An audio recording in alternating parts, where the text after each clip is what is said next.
Etern åker satt at the small kitchen table long after the kaffe in ideas muk het gone cold. The apartment on say sprays that felt alive with shirt laughter and Latinic conversations was unnervingly quiet. The only sound came from the distant hum of traffic drifting in through the loft-style windows. The city breathing crowd turmoil their marriage quietly circulated inside its walls. The clock on the microwave reached 6 часов 47 минут утра.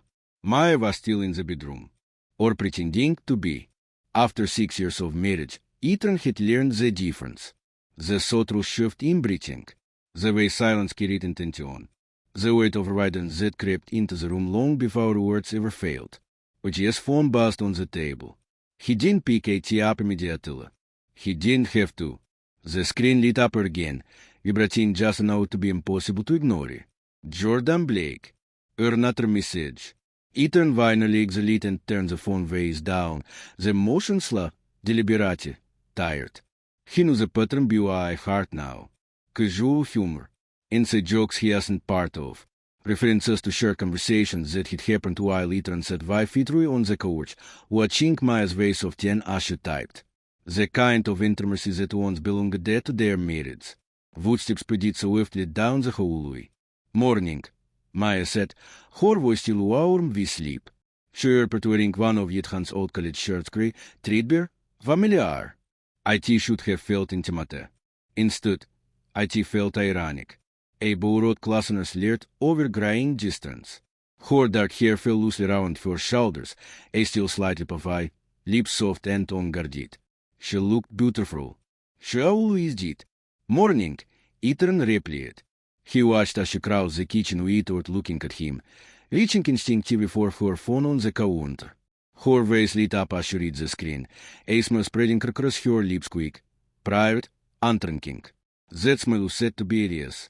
You're done being ridiculous again, she said, already laughing. You remember the story about sex? Well, now she's claiming.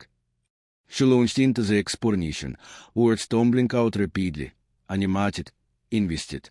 Ethan listened for a few seconds. 10 a few more. Ochi's chest tightened, not from jealousy, but from exhaustion. Maya, he said gently. She paused, eyebrows lifting. Yeah? It's not even 7 in the morning, too. She frowned slightly. And you're talking about you every end, he said carefully. The one who texts you at midnight. The one who knows more about you a day than I do. Her expression changed day instantly. The warm drained from her face, replaced by something sharp and defensive. Ethan, she said, sighing, you've been through this. It's just a friend too. The word just landed like a dismissal. I'm not accusing you of anything, Ethan replied, choosing which words with practiced caution. I'm asking for boundaries too. Maya scowled, reaching for her coffee mug with more fire than necessary. Boundaries? You're talking. Hatsiti, talking until 1 in the morning too. So what? She snapped. I can't have friends now. I can't have a light outside this marriage. That's not what I said to her. Then what are you saying? She turned to face him fully now, arms crossed. Because it sounds like you're trying to control who I talk to. The argument unfolded like a tea always did. Predictably. Rehearsed. Exhausting. Ethan explained HA's discomfort. Maya accused him of insecurity. She said that again as if AD's pain were a recurring malfunction, something to be corrected rather than understood. By the time she left for work, heels clicking sharply against the hardwood floor, he had reached the familiar stalemate, which his feelings dismissed, her friendship unquestioned. That evening, Ethan met nor Pierce at their usual bar-required place tucked between office buildings, all их passed brick and lighting, nor had been his friend since college. One of the few constants that survived at the time, distance and adult life. She still texting the guy. Nor asked, swirling the ice in his whiskey. Ethan nodded, staring into HA's beer. Apparently, Imin said to refer noticing to. Nor shook or his head. Maya would lose her mind if you did the same thing to it. That's what gets me, Ethan said quietly. The rule is only reply one way. Nor lean it back. Funny thing about people who say you're overthinking, he said. De usually lose it the second here on the other side. That toasted visitor as he drove home through a streets glowing with city lights. When he reached the apartment, Maya was already asleep. Her phone lay face down on the nightstand. Aulu is face down now. Ethan stood in the doorway, watching her sleep, filling the space between them widened into something vast and unfamiliar. Something had to change. He just didn't know what yet. The change didn't drive with intention. Ethan Walker didn't wake up one morning deciding to shift the balance of each's marriage or prove a point. There was no clear plan forming in Eddie's head, no moment where he told himself this will make her understand. Lie simply continued doing what Atia always did, moving forward, while emotional fractures widened beneath the surface.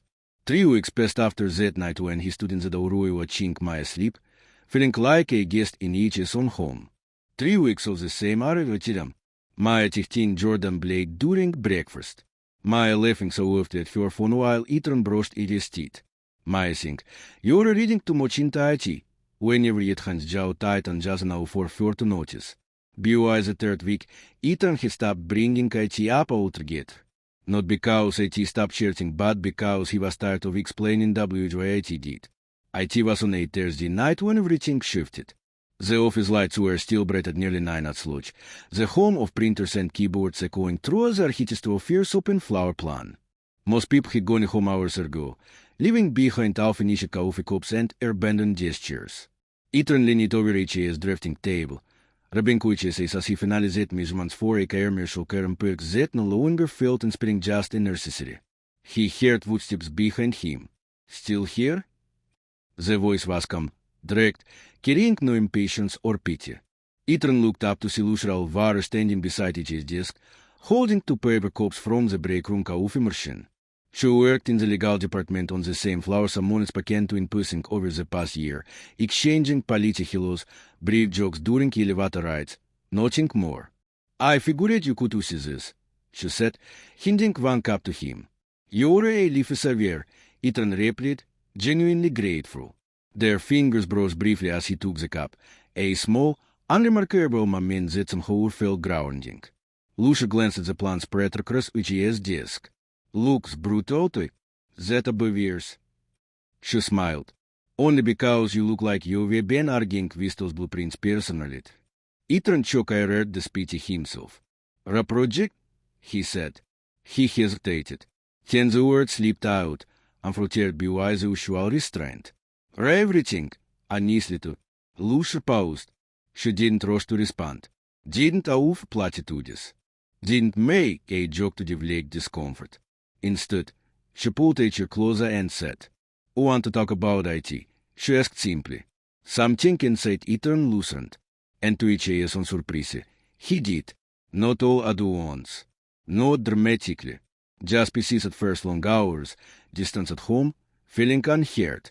Lucia listening to it or interrupting, nodding occasionally, asking questions that didn't feel invasive but thoughtful. Eventually, Ethan told her about Maya. About Jordan, about feeling invisible in HE's own merits.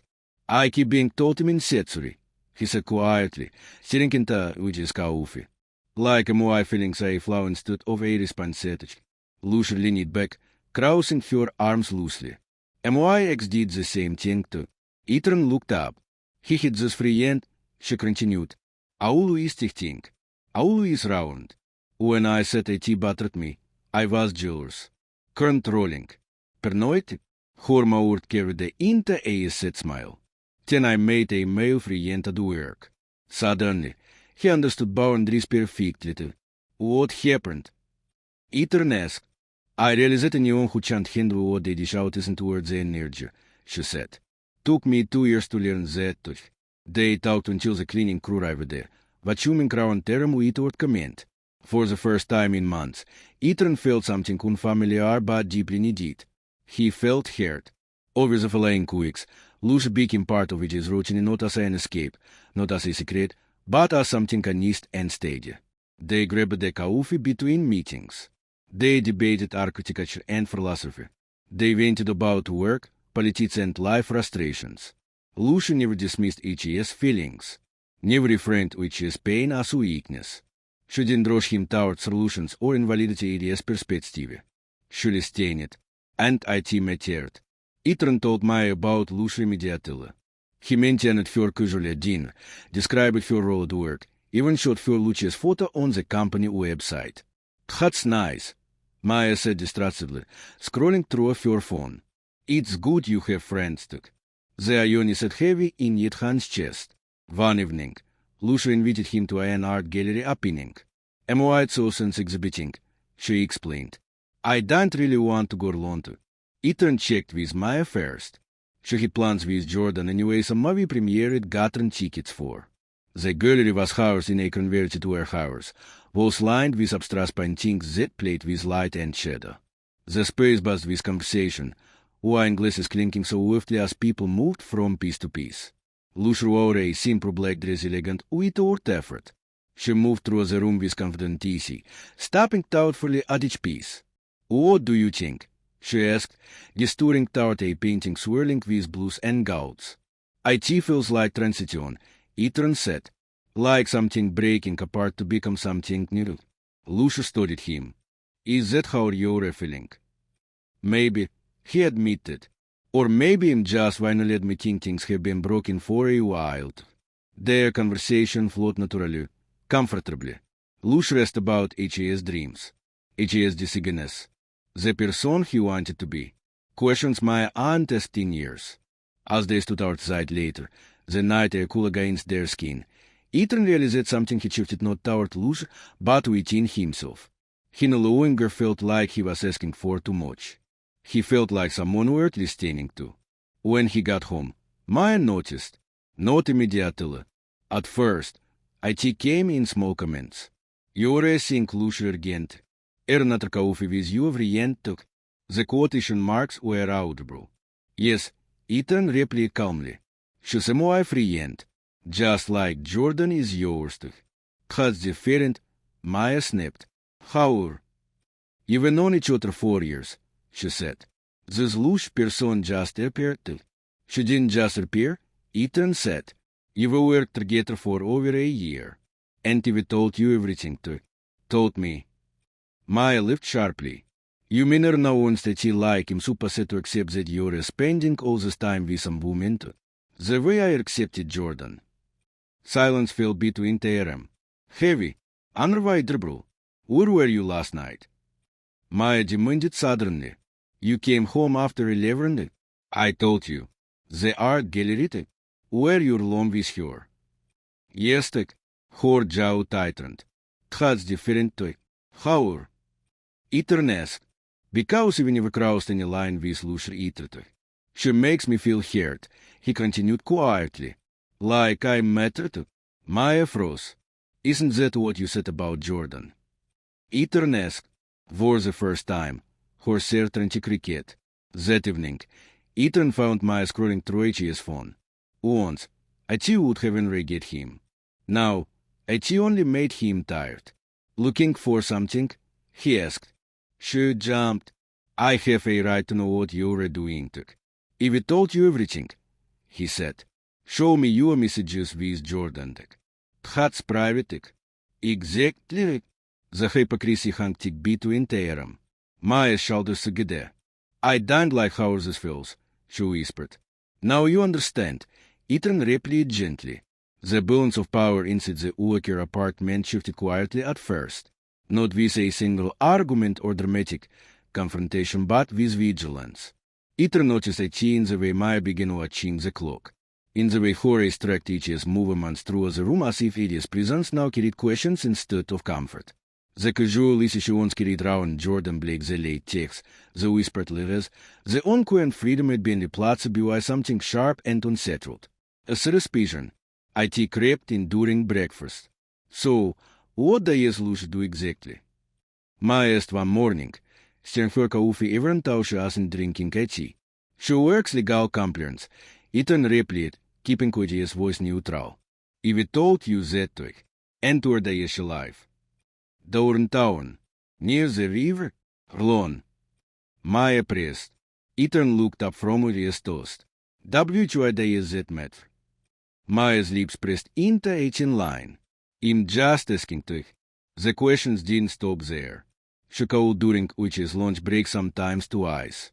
Are you still at work? Who's with you? Did Lucia have lunch with you today? The transparency she had refused to over about Jordan was now something she demanded from Ethan with relentless intensity. One evening, after yet another interrogation, Ethan finally set his back down harder than necessary. This is exhausting, he said. Maya looked up sharply. What? Do you hear yourself? HA's voice wasn't raised, but IT was firm. You're upset about something you've been doing for months. It's not the same, she insisted, pacing across the living room. Then explain how, Ethan said.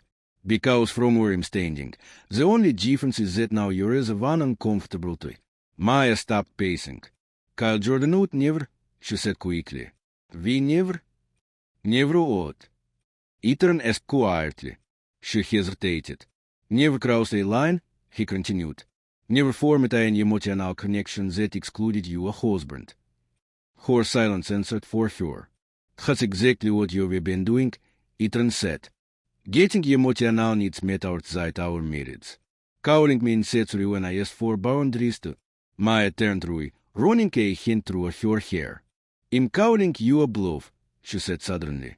You want me to end things with Jordan. Fine. Don't it? Ethan blinked. You're serious. Completely, she snapped. No more Jordan. No more Lucia. We go back to how things were to. How things were, Ethan repeated slowly. He shook his head. That isn't a marriage, Maya. That was me being subordinated to your comfort. Then what do you want? She shouted, her composure finally shattering. Tears spilled freely now. You want me to admit I was wrong. She laughed bitterly. Fine. I was wrong. I didn't see how it felt because I didn't want to see it. Are you happy? Ethan felt which is on his bairn. No, he said quietly. I'm tired. She stared at him. Tired of fighting for basic respects. He continued. Tired of being told my feelings don't matter. Tired of being gaslit into thinking I'm the problem too. I never meant, Maya's voice broke. I love you too. Do you? Ethan asked gently. The question landed heavier than any accusation. Because love respects boundaries, he said. Love that isn't dismisheard. Love that isn't maintained. Intimacy that damages a marriage. Maya sank onto the couch, her voice buried in her hands. When did we get here? She whispered.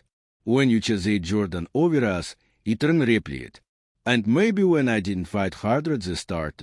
The truth settled heavily between them. Then Maya spoke again, barely audible. I need to tell you something. It hands too much tightened. Jordan kissed me last month. The word struck like a physical blow. Did you kiss him back? Ethan asked. I pushed him away, she said quickly. But for a second, I almost didn't. She looked at him, terrified. That's when I realized what he'd been doing to us. Ethan said back, numb. I need time, he said finally. Time to figure out if we can fix this. Can we? Maya whispered. I don't know, he replied. But not like this. That night, Ethan slept in the guest room, listening to Maya's ROI through the walls. The guest room felt unfamiliar, even though it had always been there. Ethan lay on his back staring at the ceiling fan as a teaspoon slowly air above him, casting shadows that crawled along the walls. The mattress was firmer than the one he shared with Maya had shared with Maya, and the pillow smelled faintly of laundry detergent instead of her shampoo. From the other side of the wall, he could hear her crying. Not loud sobs, not dramatic wails, just the quiet, broken sound of someone finally feeling the weight of what they had done. Ethan pressed his freer over his face, but it didn't stop the images from replaying in his mind.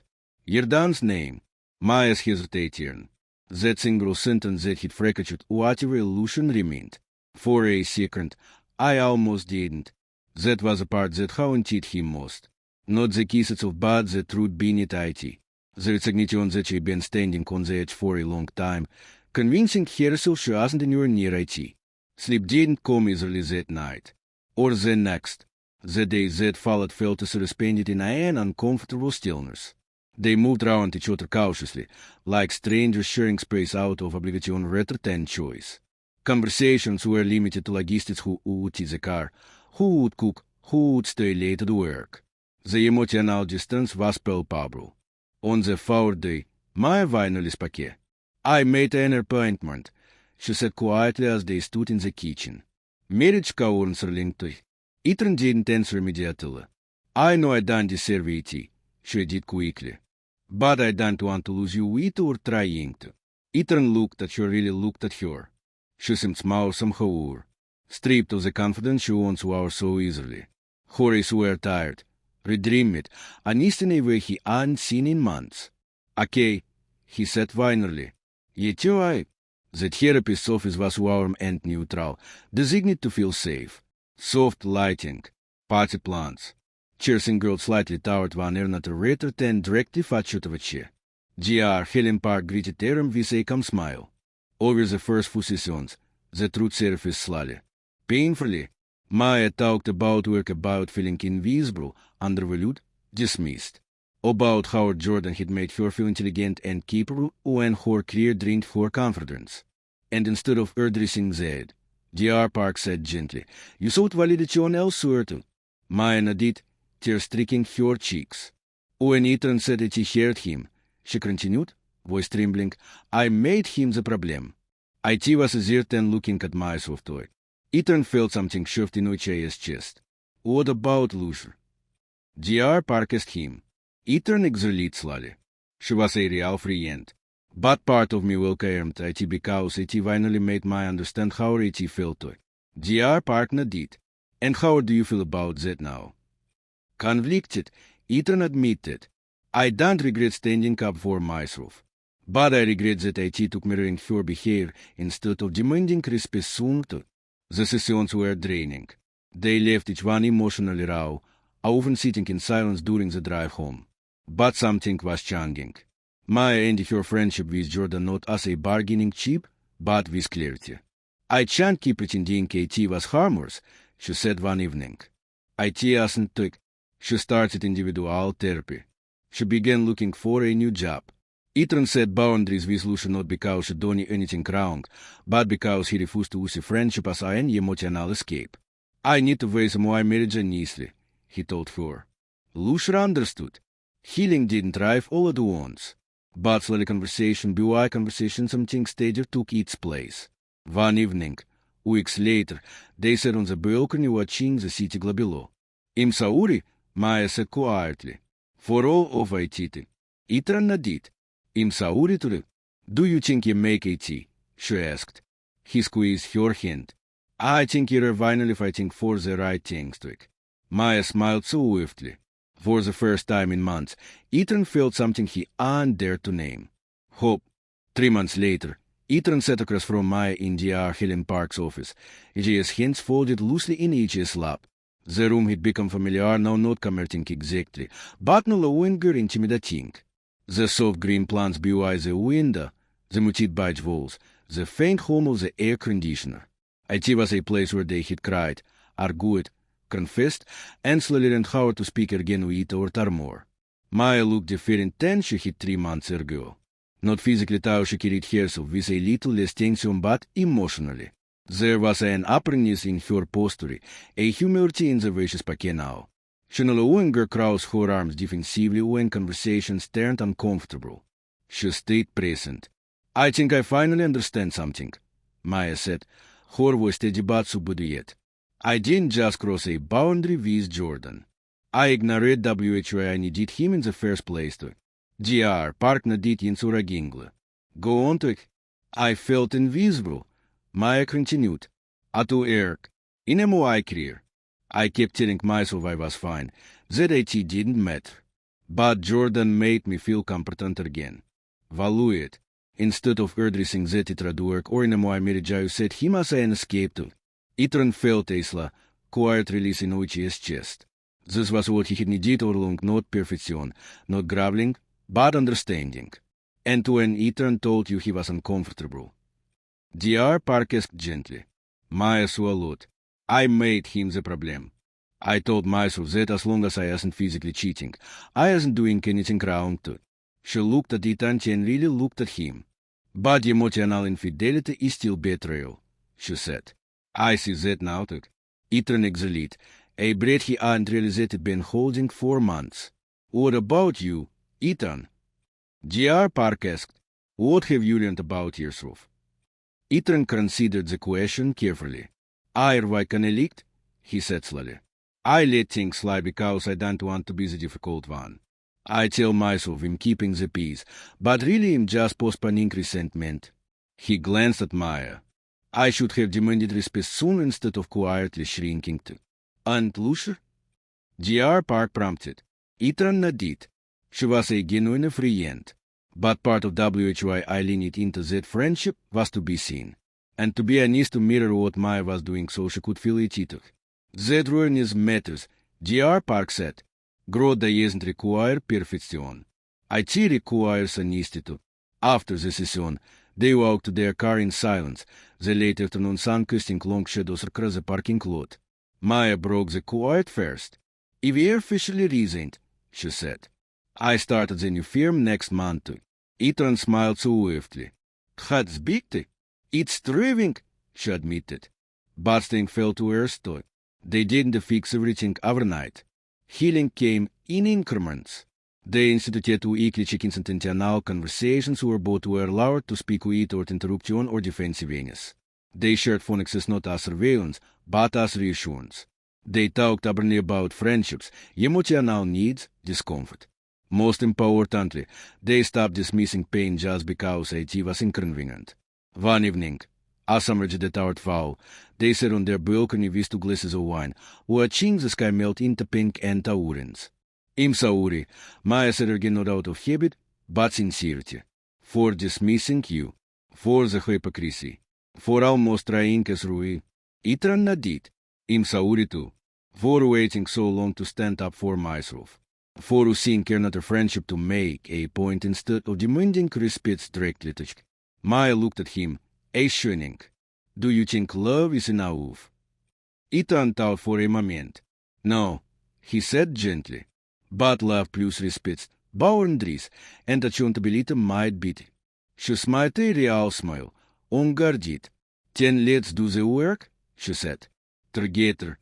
For real this time too. As the sun dipped below the skyline, Ethan felt something settle inside him. Not certainty, not guarantees, but hope. The kind built on truth rather than denial. Sometimes people only understand respect when they feel what disrespect costs. Sometimes marriages have to fracture to pass what was already broken. And sometimes the most uncomfortable truth is the only path back to intimacy. They sat there quietly, hands intertwined, watching the city lights come on where the future would require effort, honesty, and courage. But for the first time in a long while, they were facing a together.